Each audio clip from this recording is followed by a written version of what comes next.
Hello, এপসনের L6170 প্রিন্টারের কী করে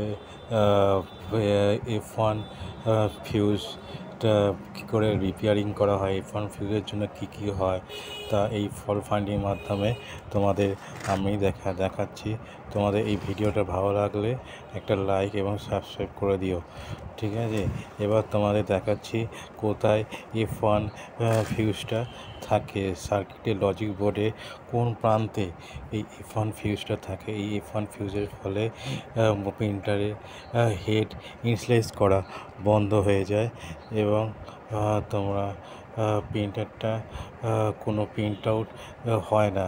এই F1 ফিউজটা logic কার্ডে কোন জায়গাটা থাকে এবং এই F1 ফিউজটা ফাইন্ড করার কী করে করতে হবে সেই লোকেশানটা তোমাদের দেখাচ্ছি।